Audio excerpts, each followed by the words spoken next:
Pandian store சீரியல்ல அடுத்து வர எபிசோட்ல நம்ம தங்கமயிலுக்கு டிவோர்ஸ் நோட்டீஸ் வேற வந்துருச்சு. அத பார்த்த உடனே தங்கமயில் வந்து பயங்கரமா ஷாக் ஆகுறாங்க. அம்மா அவரு சொன்ன மாதிரியே செஞ்சுட்டாருமா. எனக்கு அவரு டிவோர்ஸ் நோட்டீஸ் வந்து அனுப்பி விட்டுட்டாரு அப்படின்ற மாரி சொல்லிறாங்க. ஐயோ! என் பொண்ண இவ்வளோ கஷ்டப்பட்டு கல்யாணம் பண்ணி குடுத்து, இப்படி வாழ்க்கையே சீரழிஞ்சு போச்சே. அதுக்காக என் பொண்ணோட வாழ்க்கைய நான் உன்ன அப்படியே விட்டுற மாட்டேன் அப்படின்னு சொல்லிட்டு, நம்ம பாக்கியம் இருந்துட்டு வாய போலாம் அப்படின்னு சொல்லிட்டு அவங்கள கூட்டிகிட்டு போயிடுறாங்க. அதுக்கு அடுத்ததாக தங்கமயில் இருந்துட்டு மீனாவுக்கு வந்து ஃபோன் பண்ணுறாங்க.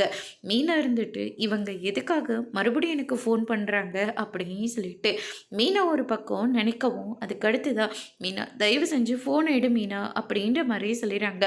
அதுக்கு அடுத்ததாக வந்து பார்த்தீங்கன்னா மீனா இருந்துட்டு ஃபோன் அட்டன் பண்ணுறாங்க.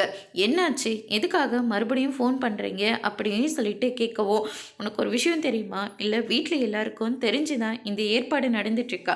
நீங்கள் என்ன சொல்கிறீங்கன்னு எனக்கு புரியலக்கா அப்படின்னு சொல்லிட்டு கேட்கவும், எனக்கு மாமா வந்து டிவோர்ஸ் நோட்டீஸ் அனுப்பி விட்டுருக்காரு அப்படின்ற மாதிரி சொல்லிடுறாங்க. இதை கேட்டோன்னே மொத்த பேரும் வந்து ஷாக் ஆகுறாங்க. என்னக்கா சொல்கிறீங்க? ஆமாம் மீனா, எனக்கு டிவோர்ஸ் நோட்டீஸ் அனுப்பி விட்டுட்டாங்க. இனிமேல் நான் அந்த வீட்டுக்கு வரவே முடியாதா? அவ்வளோதானே என் வாழ்க்கை முடிஞ்சு போச்சா அப்படின்னு சொல்லிட்டு ரொம்பவே ஃபீல் பண்ணி அழுந்துக்கிட்டு இருக்காங்க. அழாதீங்கக்கா, எனக்கும் இந்த விஷயம் தெரியாது. நான் வீட்டுக்கு போகிறேன், விசாரிக்கிறேன் அப்படின்னு சொல்லிட்டு மீனா வந்து சொல்லிடுறாங்க. அதோட இன்னைக்கான ப்ரமோ முடிச்சிருக்காங்க.